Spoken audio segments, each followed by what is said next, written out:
Sun Devil fans, it is a Wednesday edition of the Locked On Sun Devils podcast. Talking to you with my co-host, Richie Bradshaw, who is currently in Mobile, Alabama, covering the Senior Bowl. Today, we're going to be talking about some Rachaad White news and essentially how he's looking so far through practice. Then talking about anything East-West Shrine Bowl and our 5 Sun Devil representatives there. And then capping it off today with the 3-game homestand Arizona State basketball has coming up here in Tempe. Essentially 5 days and 3 ranked opponents. You're listening to the Locked On Sun Devils podcast. You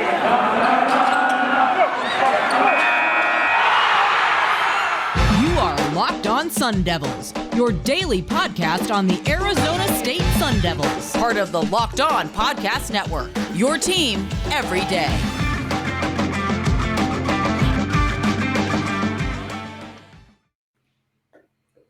Welcome, Sun Devil fans, again to a Wednesday edition of the podcast. As you can see, or I should say, as you cannot see our beautiful faces today, we are having some technical issues while we are trying to record and cover the Senior Bowl for you guys. So still have the audio version and placing this on YouTube. You will get to see our smiling faces at some point. But as I had mentioned, Richie is back with us today as well as the rest of the week. But before we get into that, thank you so much for making Locked On Sun Devils your first listen every day. We are free and available on just about every platform you can think of. We have content that comes out Monday through Friday for you guys, whether that's Google Podcasts, Apple Podcasts, Spotify, Stitcher, the Odyssey app. You guys name it, we are there Monday through Friday. Click the subscribe button on any of those apps and never miss an episode. So when we essentially give you guys a new episode every single day, you're going to get that notification. Also, you can follow us on Twitter. You can find me at Cedrios. You can find Richie Bradshaw at Richie Brads with the Z36. And then our Locked On Sun Devils Twitter page, that's at LO_Sun Devils. Make sure to give that a follow as we are tweeting things specifically right now about the Senior Bowl. Definitely don't want to miss any of that content. Richie, it is good to have you back, my friend. You are down in Mobile. How is Mobile treating you so far? Mobile is treating me good, my friend. It's great to be back. And today was a wonderful day at practice. We'll dive into that in just a second with all the Rachaad White stuff. But overall, I'm just very, very happy to be back in Mobile. It's my home. Well, that's twofold, right? Like you and I love the draft. You definitely know a little bit more about the NFL draft than I do, but I've gotten more and more into it. It's become one of my favorite events throughout the year. As you have said on this podcast before, the draft starts in Mobile, but now also getting to cover a Sun Devil player, and not only like a Sun Devil player, but it's one of our favorite Sun Devil players, who, by the way, we did record for Friday's episode last week. So if you missed that, make sure you go see our exclusive interview with Rachaad White. Not going to want to miss that episode, but how is Rachaad looking so far through one day of practice? So through one day of practice, Rachaad has looked very, very good. There was a couple instances where he kind of looked a little sloppy almost, but for the most part, he had a very strong practice. So where he looked exceptional was in the one-on-one receiving drills. He was able to. No, wait, he's good at receiving? No, yeah, fun fact. I don't know if you know. Unbelievable. He was doing what we had seen him do all year. The way he's able to drop his hips, he's able to keep his feet moving the whole time. There was actually a play, Connor, where he goes to do, it's just one of those little routes where they do like a quick slant to the outside and then cut it right back in. It's what Keenan Allen is very famously known for. And he actually was able to get the linebacker to fall over doing that. So he looked exceptional. And someone had brought up to me when I was gushing about him that he typically was near the very top, if not was at the top of all of Pro Football Focus's receiving grades for college football running backs. And it's easy to see why, not just for us, but for everybody else who's getting an outside looking in at Rachaad White. As we had talked about, Connor, the one opportunity that Rachaad would have to really shine the most in Mobile and separate him was in the receiving category. And guess what? Mm-hmm. He did just that. He truly made a huge impact in the receiving game. He had the soft hands. He was really, really meticulous with his routes and just made guys look silly sometimes. We didn't get to truly see him try and beat press coverage or anything like that, but obviously a running back isn't really going to necessarily deal with that very much. He did, Connor, this was very interesting, and I was able to make sure that the page retweeted this, was he clocked in at tied the second fastest play of the game. He clocked in on one of his runs at 21 miles and a quarter, or 21 and a quarter miles per hour. I don't know Raheem Mostert's like top top end speed off the top of my head. I know he's had some of those plays in the NFL over the last couple of years, but he's quickly approaching some of those numbers, like somewhere between 21 to 22 miles an hour. So nothing to scoff at for shots. That's definitely a cool metric that I hadn't seen on Twitter today. Yeah, no, it's cool. And I mean, all of us know that Rachaad isn't necessarily a speed demon who's going to beat you in a long run. He's more of a long strider than he is a track star, but he looked really, really good today. He looked explosive. For what it's worth, they did have him on special teams punt return drills. That's the word I'm looking for. And he definitely looked a little rusty. And granted, so take this with a grain of salt, Connor. A lot of the guys who were doing the punt returns looked rusty, but they were having to deal with groups of other players being throughout the field, and these punters just very inconsistent on their ball placement. Some of them were on the sideline, some of them were 50 yards deep, and some of them were 25 yards deep. So it was kind of hard to get a gauge on these guys as punt returners, but Rachaad getting that opportunity, that's another aspect that can help him really separate here. Is remember, he did have those special teams opportunities last year and in the first couple games this year before they realized how valuable he was and to get him out of there. Well, at the next level, Connor, short of Rachaad White going to a situation and being the number one back and proving that he is a 1,000-yard runner on a regular basis, the best way for him to get on the field early and often would be to show that special teams prowess that we know he has the capability to do. So it was really nice to see him back out there. And honestly, it was almost like a refresher in my head of like, oh yeah, I forgot that Rachaad White did that, because you had DJ Taylor, who was consistently taking the ball 7 yards deep and only getting out to the 18-yard line. You forget that Rachaad White. That's 25 yards right there. Yes, but not quite the 25 we're looking for. You forget that Rachaad White was a very dynamic return man. So this is another really good opportunity for him, Connor, to continue establishing a stock for himself. So he's not just a running back in this class, okay? He's not just another name. He is this terrific receiver, and hopefully he can show off that return ability as well. Because even though Hassan Haskins did dip out of this week, he is still going up against some very good competition. I will tell you right now that Tyler Batty of Missouri and Jerome Ford of Cincinnati also looked very, very good today. The difference that was going to be my next Rachaad question. Is the better receiver. Yes. So you mentioned multiple times there, like you forget how good Rachaad was as a return man. To be honest, I do. I really do forget how good of a return guy or special teams player Rachaad White can be. To be honest, I feel like he has to go to the right situation in the NFL where they need to utilize him that way. I don't think that he's going to be that guy. I think come when the NFL or some NFL team drafts him, unless he just so happens to be their best option out there. It'll be interesting.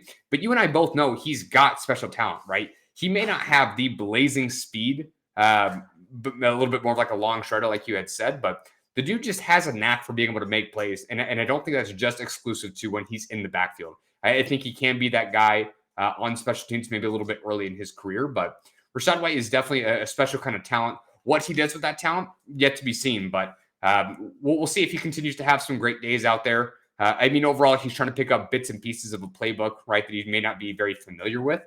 So NFL teams right now are already kind of gauging how quickly he can pick up on this and implement it on the field. So definitely great to hear that he is not, and you almost don't want to be the worst. If you're the best of the running backs, that's great. You definitely don't want to be the worst of a small group of guys there, right? So if he's already starting to separate himself as a receiver, that's kind of what we had already talked about. Not too surprising. Definitely great to see. Hopefully he continues to do more of that, and it only helps improve his draft stock there. Yeah, and for what it's worth, I wasn't the only one who was gushing about him today. Neither was Donnie. For the fun fact, Donnie Drew, and our good friend over at All Sun Devils, is also out here in Mobile with me. But I wasn't the only one. There was a few guys that I talked to that I'm good friends with, including Thor Nystrom, I believe is how you pronounce his name, over at NBC Sports, who had him listed as one of his 5 biggest winners from the national team today. So Rachaad White is picking up some steam, not just for myself, not just for Donnie, but the national media, which is what we had hoped, is picking up on Rachaad White and what he's able to put on the field. Definitely great to hear. I'm sure we'll hear a little bit more about that and even what's more of a national perspective of him as it continues to grow over the week. But with that, let's go ahead and move on to the second part of the podcast today, talking about some other Sun Devils Didn't quite make it to the Senior Bowl. I'm going to blame Jim Nagy on that one. That being said, we did have 5 representatives at the East-West Shrine Bowl. So we'll talk about them and any news we have on them coming up next. You're listening to the Locked On Sun Devils podcast. We have to talk to you about Built Bar. I feel like we talk about them literally almost every day. Definitely one of the biggest sponsors here we have, the Locked On Podcast Network. But not even just for the network themselves. Rich and I, we love these Built Bars, right? It's the new year, so that means New Year's resolutions. And if yours is about getting fit, eating healthier, make sure you include Built Bar in your plans. Built Bar is the protein bar that tastes like a candy bar, but maybe even better than a candy bar. Built Bar makes it easy when sticking to your resolutions because it tastes so good, you're going to want to eat it. Unlike protein bars, which can be a little bit chalky, waxy, or even taste a bit like a chemical spill. You're going to want to eat healthy, but it just gets so boring, right? But like week 3, you might be thinking, it's not worth it. It's not for me. Where's the chocolate? Where's that junk food? I need that now. The Built Bars are covered in 100% real chocolate, and most of their Built Bars contain 130 calories, 4 grams of sugar, 4 net carbs, and 17 grams of protein. Compare that to any candy bar out there, which usually has around 240 calories, 30 grams of sugar, and dozens of net carbs. Those just aren't even comparable. So you get the best of both worlds with the Built Bar here. Even if you're not a huge fan of working out, you can at least eat something that tastes good and is good for you. That way, when you enjoy a delicious Built Bar, you can almost count it as a workout. And there's so many flavors to choose from, whether that's coconut almond, peanut butter brownie, raspberry, cookies and cream, salted caramel, and mint brownie, and many more. In fact, Built is always coming out with new limited time flavors. So check out Built.com to see what's coming out essentially almost every single day. If you go to Built.com right now and use the promo code LOCKED15 and get 50% off your order, again, you can use the promo code LOCKED15 for 15% off at BuiltBar.com. Richie, let's dive into the second part of today's podcast. But again, thank you so much for making Locked On Sun Devils your first listen every day.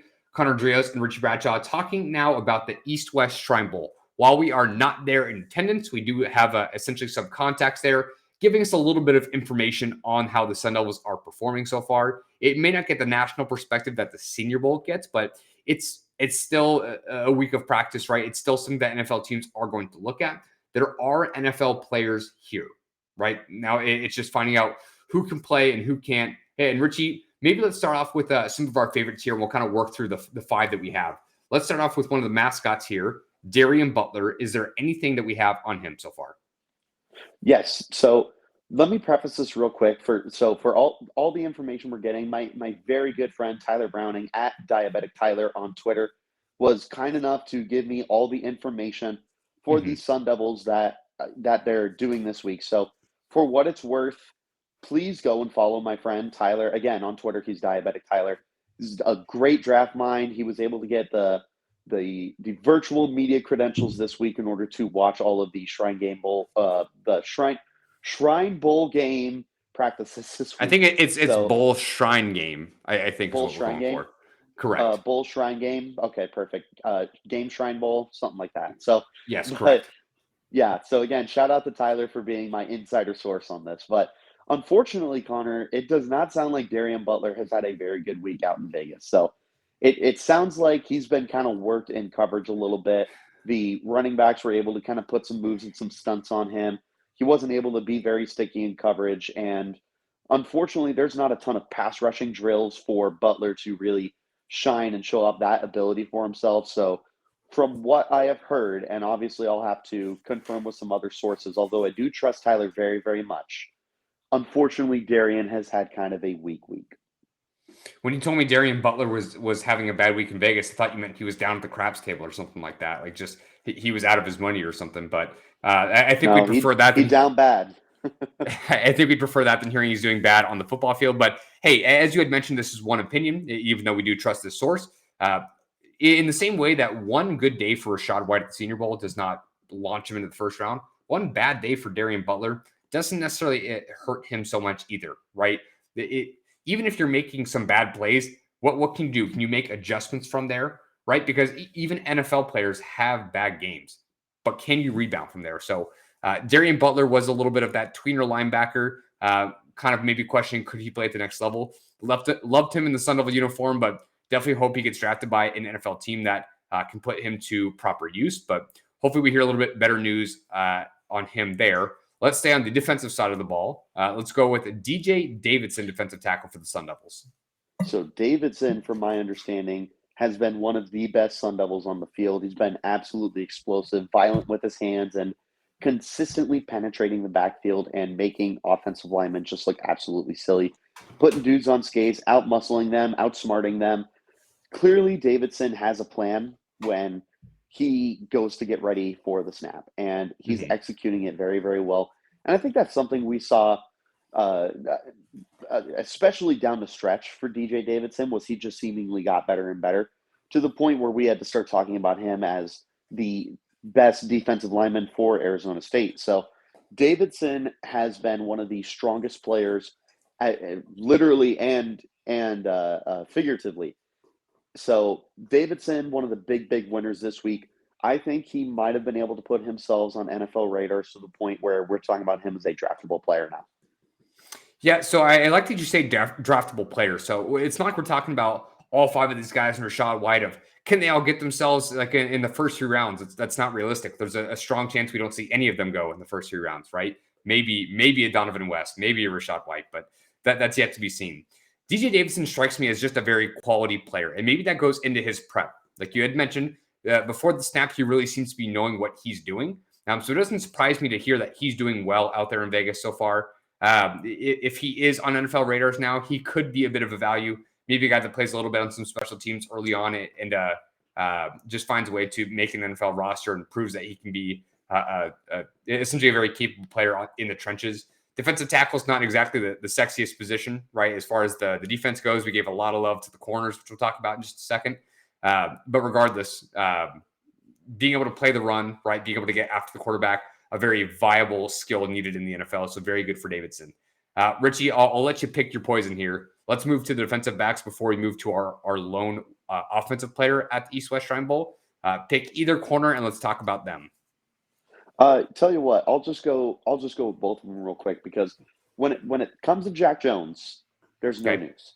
And when it comes to practices for defensive backs, no news is good news, because this means that Jack Jones isn't getting absolutely scorched in practice. So he has played well enough to just stay under the radar. He's not flashing anything brilliant, but he's not getting beat. And quite frankly, Connor, that's one of the most important things for defensive backs in this process, is making sure that no matter what happens on the practice field, the moment you start getting worked, everyone is going to talk about it. Every single person. But if you're able to lock guys up for the most part, even if it's just forcing guys to the boundary, forcing incomplete passes, you don't need to be breaking up passes and this, that, and the other. The important thing is you're making sure that the receiver isn't consistently balling out over you. And that's what Jack Jones has been able to do very, very well. So no news is good news on the Jack Jones front. Chase Lucas has been hot and cold. He's been Dr. Jekyll, Mr. Hyde. From my understanding, he got worked on the first day of practices, and Chase Lucas looked slow and sluggish and just overall not even a camp body, honestly, just a guy who clearly didn't belong on the same field as everyone else. However, he rebounded very, very well. And in one-on-one drills near the goal line, and this isn't necessarily goal line fades, Connor, so let me preface it with that. This is not goal line fades. This is just simply goal line opportunities for the receivers. Lucas did not allow a single catch. So clearly rebounding big time. And that's what we're going to be talking about more. We're not going to be talking about a weak first day. We're going to be talking about how he progressively got better throughout the week and ultimately ended up just absolutely stunning everybody and keeping it to where receivers were just they were on Lucas Island. it's the 4th island right next to Revis Island. It's Chase Lucas Island. So there you go. Our corners looking very, very good. That island might be like miles away, maybe below the equator, different continents. But maybe he has an island. That could be a thing. It's off that Arizona oceanfront property. I will say every corner thinks they have an island, and then there's Eli Apple getting torched, thinking he still has an island, which apparently is just the NFL field to him. Connor, but we don't even have enough time for me to start complaining about Eli Apple. With that, it's definitely still some good news on the corners. Again, I think you and I can both agree we do like Jack Jones a little bit better as a prospect. But again, if Lucas can find his way into either like a camp body or a little bit better, that would be great. As of right now, if he does not end up getting drafted come April, wouldn't be too terribly surprising. But big fan of Lucas. Obviously, gave the Sun Devils 5 great years, or at least 5 really solid years. So definitely a fan favorite of ours. Now, let's move on to, again, the one last player on the offensive side of the ball. Now talking about left tackle Kellen Diesch. So, Connor, this is not just from my friend Tyler Browning. This is universally from Draft Twitter. Kellen Diesch has been the best Arizona State Sun Devil at the Shrine Bowl. Not only that, he's been one of the best players in general at the Shrine Bowl. Diesch has been near flawless. He's been very polished. And similar to Davidson, he has a plan before the snap. And it does not appear that anybody is able to get any kind of ground on him. He's been good run blocking and pass blocking and pretty much everything that you need Diesch to do. Diesch has been able to show up and produce on the field. So for a position that doesn't have any statistics, for Diesch to be claimed as the best Sun Devil on the field and perhaps one of the best players at the Shrine Bowl in general, that is a huge win for him. And we're not the only ones who have been talking about Diesch. We talked about a little while ago how Mel Kiper has him in his top 10 tackles. I believe he had him at 6. And he had him as he was like a 10A, right? He was tied at the very end with 2 other guys. Right, yes. Darian but either Butler way, still a recognizable was. name to Mel Kiper. So regardless, even though he's putting him at 10A, this does not mean he's the 10th best tackle. It's just kind of maybe where he thinks his floor and ceiling kind of line up. So if Diesch can prove to be a very solid player at one of the most positions in the NFL, definitely want to be a big week for him if he can be one of the better players out there. Yeah, and from the sounds of everything, is Diesch is doing exactly that, Connor. So I'm curious that you are officially at the point where the Senior Bowl is starting to call some guys up from the minor league, aka the Shrine Bowl, and have them come down to Mobile to the major leagues and quote unquote for the show. Oregon safety Vernon McKinley actually got the call up today. I am curious if Kellen Diesch might be able to sneak his way down to Mobile. Now, I wouldn't count on it because it's not like Mobile makes 10 to 15 additions from the Shrine Bowl to this roster, but I would be curious. And again, is it going to happen? I'd bet money it's not. But if there was a guy from the Shrine Bowl to get that call up, hopefully it would be Diesch. Definitely great news. As we have more news on these guys, whether it's at the Shrine Bowl or the Senior Bowl, we'll definitely be talking about that later this week. Now let's move on to the last part of the podcast. Sun Devils are in a tough stretch where they play 5 games against 5 ranked opponents. They've already played 2 of those, losing both. 3 left now on a homestand. What is considered success on these next 3 games? We'll talk about that and more on the last part of the podcast here. But first, we have to talk to you about our friends over at BetOnline.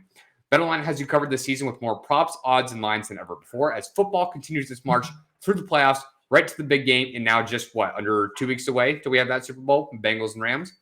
BetOnline.net remains the best spot for all your sports scores, podcasts, and news this season. And it's not just football. BetOnline has up-to-the-minute info on pro and college hoops, NHL, boxing, UFC, along with live real-time updates of current games. Don't wait to take advantage of all the new amazing offers available for the 2022 season. BetOnline, where the game starts. Richie, I was talking about the game against our rivals down south, Arizona, from this weekend. Tough way to lose, man. Played a very tough first half, and while U of A did not play particularly well, I think I had mentioned on the podcast that they went 0 for 15 behind the three-point line until a couple minutes into the second half when they finally made their first three-point shot, and they were still essentially tied with ASU through the first half. So ASU did at least play well defensively, but ultimately getting into the loss. 2 losses now. You've lost to USC pretty convincingly. They did play well in that first half before they got scorched in the second half, but we're seeing now this trend of the last 2 games, and not even so much just these 2 games, but of this 5-game segment that we're talking about. 2 games played against some ranked opponents, 2 essentially like collapses in the second half. ASU, right? Like if it's not DJ Horn, who played very well against Arizona, who else is it, right? I don't think I see this personally changing as we go into these last 3 games. I'm going to remind all of our listeners, you did take the over on 0.5 games they would win in this 5-game stretch, hopefully upsetting at least one of them. And hey, against Arizona, like they were close. They really were. There was a stretch in the second half against Arizona, like almost 7 minutes, I believe, where Arizona did not score a basket, Arizona State did not score a basket, which that gave U of A an opportunity to be able to take the lead by a large sum at that point. But 3 games So I'm going against to put the ball in your court for a second. the basketball, Real correct? quick. Because we're talking basketball? Yes, for basketball. Oh, okay. So I'm going to put this in your court for a second, and this is more of a meme than anything. So you referenced my quote-unquote gamble that Arizona State was going to Yeah, you put a house get payment at. on it. Yes, I did put a house payment on it, and it sounds like I'm going to be homeless after this. But so there's 2 SpongeBob memes that we can use here. The first one is the guy. He's like, "Hey, I just got my license." So this would be the scenario for you. It's like, "Hey, we just won a basketball game," and ASU is like, "Hey, I'm going to win one too." doubt And it. then the other person's like, "Hey, I doubt it." And then the last one I'm thinking would be, I'm SpongeBob, you're Patrick, right? And Patrick's like, "Oh, look, looks like you're going to win a game." Really? No. Nice try. I feel like that's the scenario that I'm living in right now, is those two. It's like, "Hey, I'm going to win a game too." Hey, I doubt it.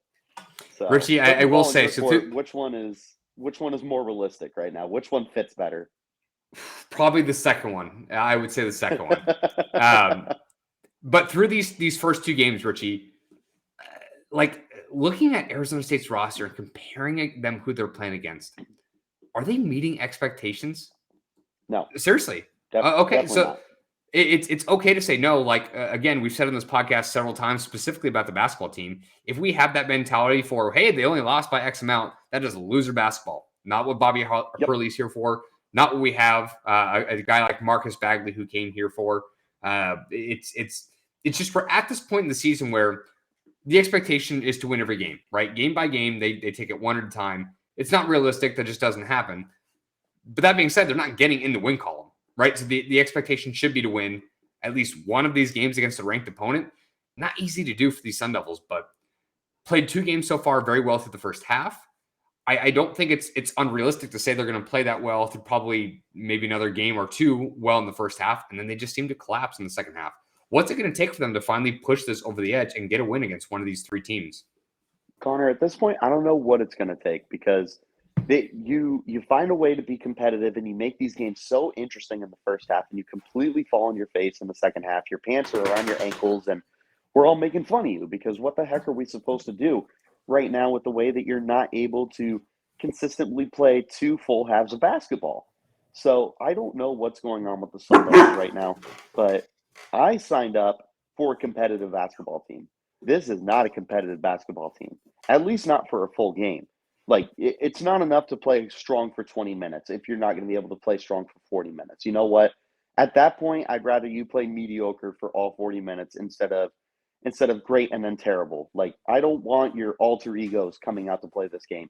I want your A game. And I understand that your A game is not good enough to beat the U of A's of the world, but it should be enough to at least make it a game where I'm enjoying watching the Sun Devils at least try to make it into something interesting. And right now they're not doing that. So I'm sorry to come down real harsh on the team right now. Like, I know typically me and you are Debbie Downers. We don't apologize in the podcast. We don't. No. Well, I know that we're typically Debbie Downers about the Sun Devils basketball team, but right now I'm mad, Connor. I truly am. Like, this is not at all acceptable for what ASU should be able to do on the basketball court. Again, we're not asking you to beat the U of A's of the world. We're not asking you to beat the Baylors and the USCs and the UCLAs of the world. We're not asking you to be the 1 seed in March Madness, okay? What we're asking is you to be competitive for a full 40 minutes, and you're not able to do that right now.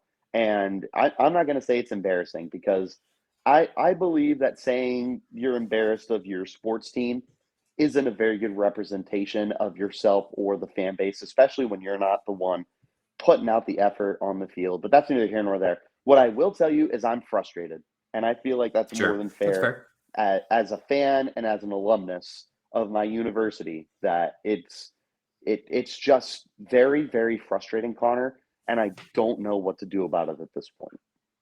I'll play devil's advocate before we end the podcast here. I'm at least encouraged that they're playing well in these first halves.